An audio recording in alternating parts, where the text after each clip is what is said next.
오늘 우리가 보고 있는 말씀은 히브리서 11장 말씀입니다.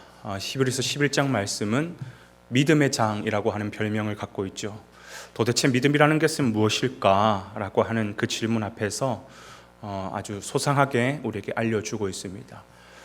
세상에서는 개인의 의지적인 결단이 믿음이라고 얘기합니다. 그러나 성경은 그런 걸 가지고 믿음이라고 얘기하지는 않습니다. 성경적인 믿음이라고 하는 것은 뭐냐? 오직 하나님의 선물이다라고 얘기하고 있어요. 선물은 내가 원해가지고 내 의지를 들여가지고 돈 주고 사는 게 아니죠, 그죠? 전적으로 하나님께서 거저 주시는 겁니다. 그렇기 때문에 성경적인 믿음이라고 하는 것은 하나님의 철저한 은혜다, 그렇게 표현합니다. 예를 들면 여러분, 아브라함의 아내 사라를 한번 보세요. 사라는 오늘 본문 11절에 보니까 단산했지만 믿음으로 잉태하였다라고 얘기하고 있어요. 근데 우리가 알고 있는 사실은 창세기를 통해서 보는 것은 사실 하나님께서 그 약속을 주셨을 때 사라는 비웃었다, 그렇게 표현하거든요. 근데 어떻게 오늘 본문 히브리서에서는 믿음으로 말미암아 그는 잉태하였다라고 얘기하고 있을까? 내가 믿어볼게 한다고 해서 진짜 좋은 믿음인 것도 아니고, 내가 비웃는다고 해서 그게 믿음이 아닌 것도 아니에요. 비웃어도 하나님이 주시는 믿음이니까, 선물로 받는 거니까 그게 믿음이 될 수도 있다라는 것이죠. 그러면 오늘 본문은 도대체 믿음이라는 게 뭔지, 믿음에 대한 그 정의를 어떻게 하고 있는지 우리가 좀 상세히 살펴볼 필요가 있는 것이겠죠. 너무 유명한 말씀입니다. 1절에 보니까 믿음은 바라는 것들의 실상이라고 얘기하고 있어요. 지금 내 눈에 보이는 실상이 아니라, 아직 보이지는 않지만 그래서 바라는 것이지만 그 바라는 것을 실상처럼 붙잡는 것, 이게 믿음이다라고 얘기하고 있습니다. 그리고 이어지는 표현에는 보이지 않는 것들, 보지 못한 것들의 증거다라는 거예요. 지금 내가 보고 있는 증거가 아니라 아직 보고 있지는 않지만 보이지 않는 증거다라고 얘기를 하고 있는 거예요. 우리는 눈에 보이는 증거, 내 눈에 보이는 어떤 실상만 붙잡으려고 해요. 그러면 앞으로 나아가지 못합니다. 왜 내 삶 가운데 예수를 믿는데 이런 어려움이 찾아올까? 지금 당장 내 눈에 보이는 이 어려움, 고난, 이런 여러 가지 시련들만 바라보면 왜 내 인생이 이럴까? 다른 사람들은 쭉쭉 뻗어나가는데 왜 이럴까? 그러면서 근심 걱정하고 지금 내 눈에 보이는 염려만 바라보면서 발만 동동 구르면 내 인생 한 걸음도 앞으로 나아갈 수가 없습니다. 여러분, 이스라엘 백성들도 마찬가지였어요. 하나님께서 애굽에서 나오게 하셔가지고 이제 가나안 땅을 가게 하시는데, 가나안 땅은요 그들에게서 초행길이에요. 한 번도 가본 적이 없는 길이에요. 그들이 가나안이라는 곳으로 가려면요 하루하루 날마다 맞닥뜨리는 그 상황과 형편이 전부 다 새로운 거예요. 날마다 새로운 상황을 접해야 됩니다. 그러나 가나안 땅은 그들의 입장에서 본다면 아직 보이지 않는 실체예요. 보이지 않는, 그저 바라는 실상일 뿐입니다. 오히려 그들에게 지금 당장 눈에 들어오는 것은 뭐냐면, 눈에 보이지 않는 가나안 땅이 눈에 들어오는 것이 아니라 눈에 보이는 지금 당장 물 없음, 배고픔, 추위, 더위, 지금 이것밖에 눈에 보이지 않는다라는 것이. 여러분, 인간이라는 존재는 참 이 연약한 존재이기 때문에 본능상 눈에 보이는 것을 붙잡으려고 하고, 눈에 보이는 증거를 의지하려고 하고, 그것을 의존하려고 하는 것이 그 인간입니다. 그래서 다들 이 세상 살아가는 사람들의 모습 한번 보십시오. 무엇을 바라봅니까? 현실 세계만, 눈에 보이는 것만.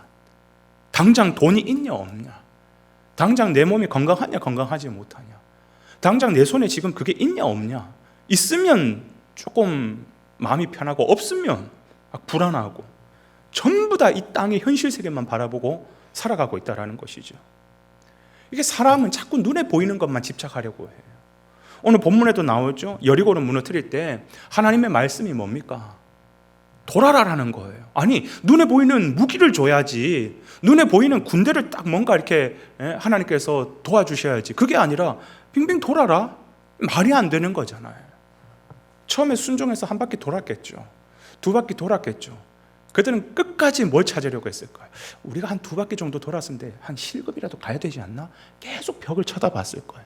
한 4바퀴, 5바퀴 돌 때면 좀 더 균열이 많이 가야 되는 거 아닌가? 내가 이거 정말 믿고 가야 될 일인가? 근데요, 웃긴 거는 뭐냐면 6바퀴째 돌 때도요, 금 하나, 실금 하나 가지 않습니다. 그런데 놀라운 것은 그들이 7번 완벽하게 여리고성을 돌았을 때 무너지는 거예요. 온전히 믿고 해요. 온전히. 왜 7번일까요? 7이라는 숫자가 완벽한 숫자잖아요. 완벽하게 주님을 신뢰하고 믿고 나아갈 때에 역사가 우리 가운데 주어진다는 것이. 그러니까 믿음은 눈에 보이는 실상, 내 눈에 지금 보이는 증거를 붙잡는 것이 아니라 내 눈을 들어 보이지 않는, 그러나 하나님께서 말씀하신 그 바라는 것들을 볼 수 있는 눈이, 그게 믿음이라는 것이에요.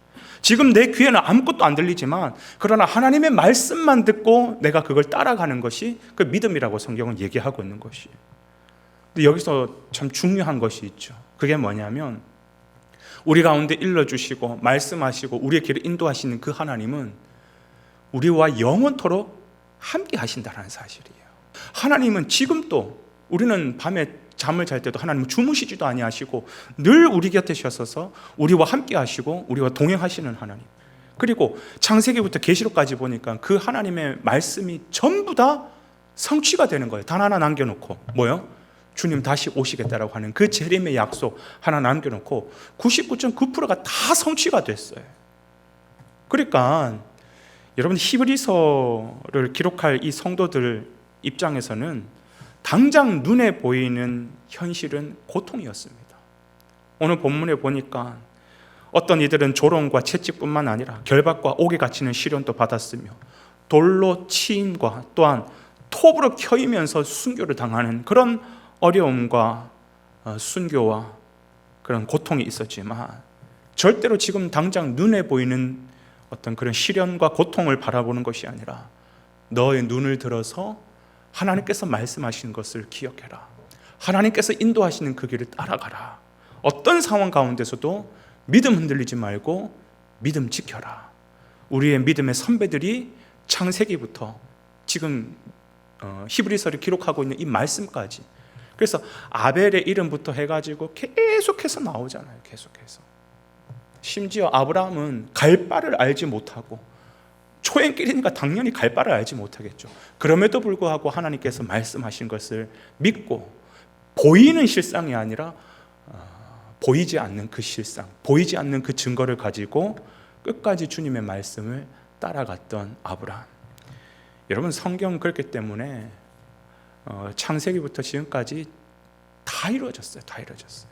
다 이루어졌다라는 것은 뭐냐면 마지막 그 하나도 이루어진다라는 것을 우리가 얼마든지 믿을 수가 있는 것이죠. 여러분, 오늘 우리의 현실도 녹록하지가 않습니다. 히브리서를 기록할 당시처럼 사람들이 어떤 그런 순교를 당하고 그런 환경하고는 좀 다르겠지만 또 다른 상황 속에서 우리는 고통과 어려움을 분명히 겪고 있는 것은 사실입니다. 그렇기 때문에 오늘 이 말씀을 기록한 저자가 이 말씀을 듣는 그 성도들에게 믿음의 권면을 하듯이 오늘 이 아침에 여러분에게 권면을 드립니다.